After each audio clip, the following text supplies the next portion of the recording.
আজ 15ই আগস্ট স্বাধীনতা দিবস।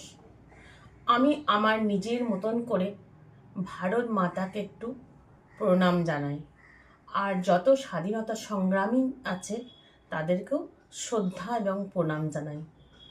ভারত আমার, ভারতবর্ষ স্বদেশ আমার, স্বপ্ন গো তোমাতে আমরা লোভিয়া জনম ধন্য হয়েছে, ধন্য গো ভারত আমার, ভারতবর্ষ স্বদেশ আমার, স্বপ্ন গো তোমাতে আমরা লোভিয়া জনম ধন্য হয়েছি, ধন্য গো কিরীট ধারে